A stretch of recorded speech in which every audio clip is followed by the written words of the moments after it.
So this is the Grass Forages Cool Season Grasses module presented by me, Kristen Glosson. I am a graduate student here at the U of I studying dairy nutrition. Grass management is a major concern for many dairy operations. This includes the obvious pasture-based dairies as well as the more conventional dairies that need to harvest the grasses to be ensiled or fed as a hay crop. For every unique dairy operation in the world today, there are hundreds more ways to manage their grass forages. Starting with where an operation is based, which would indicate climate, soil types, and water availability, but could also include what producers' goals are for a harvest. Whether it is a year-long pasture that needs to sustain a specific size herd or a hay supplement that needs to fill nutritional holes in a formulated total mixed ration, forage selection is extremely important.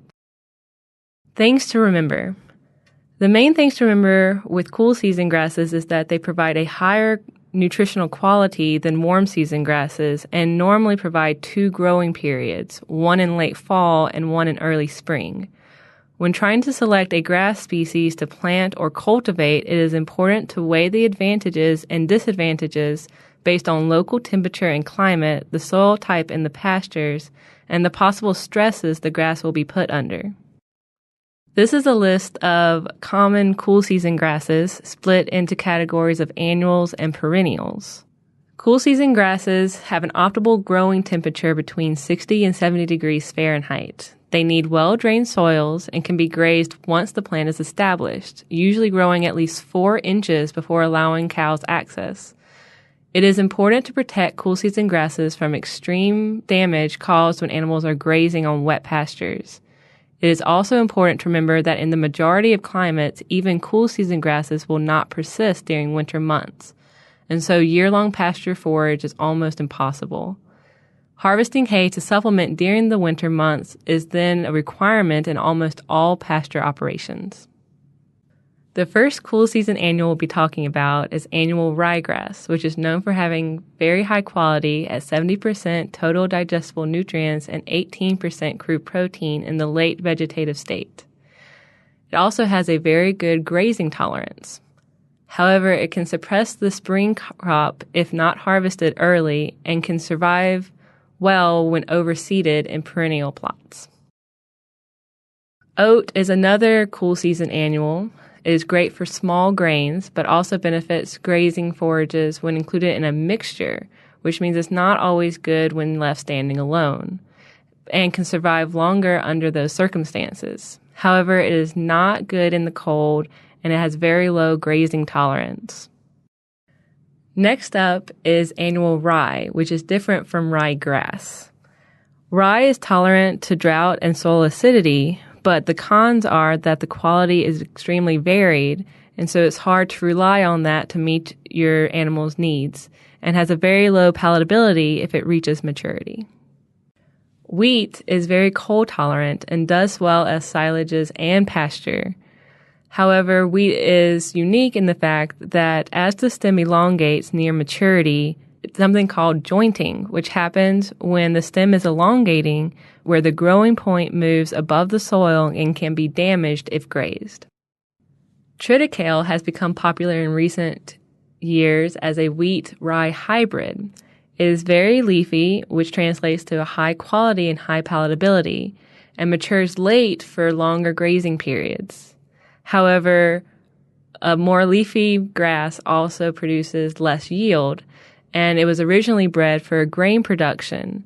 So only in the 1980s, the University of Minnesota started doing research to see how it would work as a grazing grass, which they found it adequate, but more research is needed to find its optimal potential.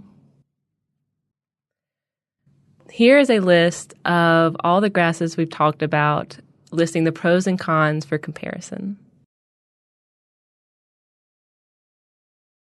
Now moving on to the cool season perennial grasses. First on our list is tall fescue. Tall fescue produces high yields and is tolerant of grazing and fluctuating temperatures. However, we cannot discuss fescue without mentioning the fescue endophyte and the subsequent toxicosis. It can reduce weight gain and milk production in dairy cattle, constrict blood flow, prevent winter coat shedding, and reduce conception rates in grazing animals. So you may ask why fescue is a common grass forage. This is because it is very persistent and hardy, with the novel varieties overrun by the endophyte infected varieties. Fescue is already present in many pasture fields in America, making it harder to remove than to make the decision to plant purposefully. Next is orchard grass, which needs very fertile soil but can be planted by seed drill or broadcasting. It is a good companion grass to fescue but does not persist as long as fescue and so needs to be reseeded more often. This is a very high quality grass and is desired by most pasture-based operations. Timothy grass matures late and so makes it a very good hay crop, but it cannot tolerate heat. Bluegrass, according to its name, actually does have a slight bluish tinge and is great in high traffic areas with pastures that are overstocked. However, it does not have a good yield and is not persistent. Rescue grass, also known as brome grass, grows quickly after droughts and is great in conditions or in years that call for drought conditions. However, it is not palatable and cows will sort it out if other sources of forages are available.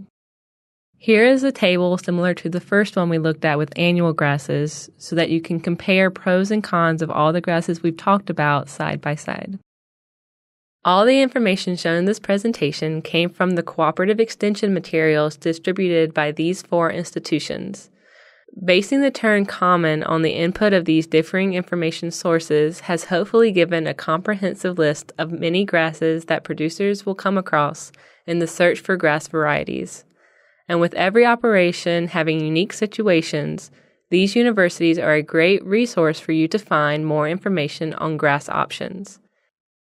The take-home messages for this module include a general knowledge of common cool season grasses, advantages and disadvantages for these examples. Please remember that grass management programs are not a one-size-fits-all, and each operation should look closely at what varieties will work best for their area and production goals. And that concludes this module. Have a great day.